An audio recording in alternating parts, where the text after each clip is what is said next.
ತಿಳಿಸಬೇಕು, ನಾಮನಿರ್ದೇಶನಗಳನ್ನು ತಿಳಿಸಬೇಕು. ನಾನು 2 ವರ್ಷದಿಂದ ಪ್ರಯತ್ನ ಪಟ್ಟು ದಯವಿಟ್ಟು ಮುಂದಿನ ಭಾಷೆ 5 ಸಲ ನಾನು ಲಿಸ್ಟ್ ಕೊಟ್ಟಿದ್ದೀನಿ.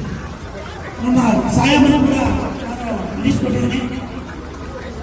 ಇದುವರೆಗೂ ಕೂಡ ನಮಗೆ ಇನ್ನೂ ನಾಮನಿರ್ದೇಶನ ಬಂದಿಲ್ಲ. ಈಗ ರೀಸೆಂಟ್ ಆಗಿ ಒಂದು 15 ದಿವಸದ ಕೆಳಗಡೆ ಡಿಸ್ಟ್ರಿಕ್ಟ್ ಮಿನಿಸ್ಟರು ಸೈನ್ ಹಾಕೊಂಡಿದ್ದಾರೆ. 2 ವರ್ಷದಿಂದ ಕಷ್ಟಪಟ್ಟಿದ್ರೆ ಈಗ ಸೈನ್ ಹಾಕೊಂಡಿದ್ದಾರೆ. ಈ ವಿಷಯ ನಿಮಗೆ ಗೊತ್ತಿಲ್ಲ, ಸುಮ್ಮನೆ ನನ್ನ ಮೇಲೆ ಹೇಳ್ತಾ ಇದ್ರೆ ಹೇಳ್ತಾ ಇದ್ರೆ ಸಹಾಯ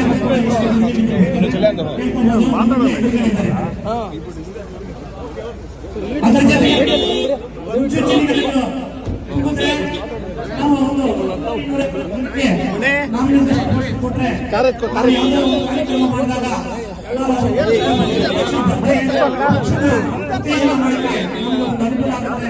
ದಯವಿಟ್ಟು ನೀವೆಲ್ಲ ನನಗೆ ಈಗ ಸಹಕಾರ ಮಾಡಿ ಅದನ್ನು ಬೇಗ ಆದಷ್ಟು ಬೇಗ ನೀವು ಅದನ್ನ ತುಂಬಿಸ್ಕೊಟ್ಟು ಆರ್ಡರ್ ಮಾಡಿಕೊಟ್ಟರೆ ಸಂದರ್ಭದಲ್ಲಿ ನಮ್ಮ ಪಕ್ಷದ ವತಿಯಿಂದ ಎಲ್ಲರ ಪರವಾಗಿ ನಾನು ಬೇಡ್ಕೊಳ್ಳಕ್ಕೆ ಇಷ್ಟಪಡ್ತಾ ಇದ್ದೀನಿ. ಸುಮಾರು 30 ಇನ್ನೂ ಹೆಚ್ಚಿಗೆ ಮುನ್ಸೂಚನೆ ಘಟಕಗಳಿದೆ. ನಾನು ಕೂಡ ಒಂದು ಲಿಸ್ಟ್ ತಗೊಂಡಿದ್ದೀನಿ. ನಮ್ಮ ಜಿಲ್ಲಾ ಅಧ್ಯಕ್ಷರ ಹತ್ರ ಒಂದು ಲಿಸ್ಟ್ ತಗೊಂಡಿದ್ದೀನಿ. ಸರ್ಕಾರದಲ್ಲಿ ಕೂಡ ಒಂದು ಲಿಸ್ಟ್ ತಗೊಂಡಿದ್ದೀನಿ. ನಮಗೆ ಗೊತ್ತಿಲ್ಲದೆ ಇರುವಂತದ್ದು ತುಂಬಾನೇ ಇದೆ ಮುನ್ಸೂಚನೆ ಘಟಕಗಳು. ಆ ಮುನ್ಸೂಚನೆ ಘಟಕಗಳೆಲ್ಲ ನಾವು ತುಂಬಿದಾಗ ನಾವು ಕಾರ್ಯಕರ್ತರಿಗೆ ಒಂದು ನಾವು ಗುರುತಿಸಿದಂಗೆ ಆಗುತ್ತೆ. 2 ವರ್ಷ ಆಯ್ತು. ಈಗ ನಮ್ಮ ಸರ್ಕಾರ ಬಂದಾಗಲೇ ನಾವು ಕಾರ್ಯಕರ್ತರನ್ನು ಗುರುತಿಸಲಿಲ್ಲ ಅಂದ್ರೆ ನಾವು ಇನ್ನೂ ಯಾವಾಗ ಗುರುತಿಸ್ತೀವಂತ ನಾವು ಕ್ವಶನ್ ಮಾರ್ಕ್ ಹಾಕೋಬೇಕಾಗುತ್ತೆ. ದಯವಿಟ್ಟು ಖಂಡಿತ ಭಾವಿಸಬೇಡಿ.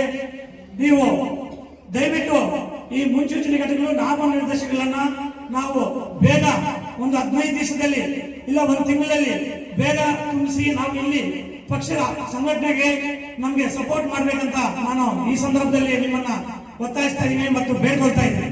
2 ಸರಿ. ಹಾಗೆ ನಮಗೆ ಮಂಜಣ್ಣ ಎಲ್ಲ ರೀತಿಯೂ ಸಹಕಾರ ಇದೆ, ನಾನು ಇಲ್ಲ ಅಂತಲ್ಲ, ನನಗೆ ಎಲ್ಲ ಸಪೋರ್ಟ್ ಮಾಡ್ತಾ ಇದ್ರೆ. ಆದ್ರೆ ಯಾವುದಾದ್ರೂ ಸರ್ಕಾರದ ನೌಕರರು ಟ್ರಾನ್ಸ್ಫರ್ ವಿಷಯದಲ್ಲಿ MP ಎಲೆಕ್ಷನ್ವರೆಗೂ ನನಗೆ ಕರೆಕ್ಟ್ ಆಗಿ ಸಪೋರ್ಟ್ ಮಾಡ್ಕೊಂಡು ಬರ್ತಿದ್ರು ಸರ್ಕಾರದಲ್ಲಿ. MP ಎಲೆಕ್ಷನ್ ಆದ್ಮೇಲೆ ನಾನು ಕೊಟ್ಟಿರುವ ಲೆಟರ್ ಒಂದೂ ಆಗ್ತಾ ಇಲ್ಲ. ಎಲ್ಲರಿಗೂ ಗಮನಿಸ್ಕೋಬೇಕು. ನಾನು ನಿಮ್ಮ ಮುಂದೆ ಹೇಳ್ತಾ ಇದ್ದೀನಿ, ಸುಮ್ಮನೆ ನನ್ನ ಮೇಲೆ ನಿಮ್ಮ ಗಮನಕ್ಕೆ ಬಂದಿಲ್ವಾ ಅಂತ ನನಗೆ ಇಲ್ಲಿ ಲೀಡರ್ಗಳು ನನಗೆ ಕ್ವಶನ್ ಕೇಳ್ತಾರೆ. MP ಎಲೆಕ್ಷನ್ ಆದ್ಮೇಲೆ ನನ್ನ ಗಮನಕ್ಕೆ ಯಾವುದೇ ಬಂದಿಲ್ಲ. ಅದು ಯಾವ ಕಡೆಯಿಂದ ಬರ್ತಾರೋ ನನಗೆ ಗೊತ್ತಿಲ್ಲ.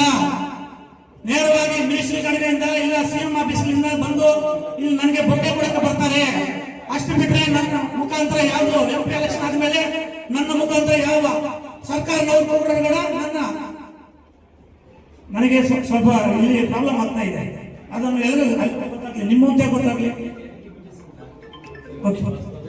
ಪಕ್ಷದ ಸಂಘಟನೆ ಮಾಡಬೇಕಾದ್ರೆ ನನಗೆ ಪೂರ್ತಿ ಸ್ವಲ್ಪ ಜವಾಬ್ದಾರಿ ಕೊಡಬೇಕು. ಸರ್ಕಾರದಿಂದ ಸ್ವಲ್ಪ ನನಗೆ ಸಪೋರ್ಟ್ ಮಾಡಬೇಕು. ಡಿಸ್ಟ್ರಿಕ್ಟ್ ಮಿನಿಸ್ಟರ್ಗಳಿಂದ ಸಪೋರ್ಟ್ ಮಾಡಬೇಕು. ನಮ್ಮ ಎಲ್ಲ ಪಕ್ಷದ ಸಂಘಟನೆಗೆ ಈಗ ಖಾಲಿ ಇರುವ ಎಲ್ಲ ನಾಮಿನೇಟ್ ಪೋಸ್ಟ್ಗಳು ಮತ್ತು ಮುನ್ಸೂಚನೆ ಘಟಕಗಳನ್ನು ಭರ್ತಿ ಮಾಡಿ ಪಕ್ಷದ ಸಂಘಟನೆಗೆ ನೀವು ಸ್ವಲ್ಪ ಸಪೋರ್ಟ್ ಮಾಡಬೇಕಂತ ತಮ್ಮೆಲ್ಲರ ಪರವಾಗಿ ಬೇಡ್ಕೊಳ್ತಾ ನನ್ನ ಇಷ್ಟು ಮಾತಾಡಕ್ಕೆ ಅವಕಾಶ ಕೊಟ್ಟ ತಮ್ಮೆಲ್ಲರಿಗೂ ವಂದಿಸುತ್ತಾ ನಾನು ಮಾತುಗಳನ್ನು ಮುಗಿಸುತ್ತೇನೆ. ಜೈ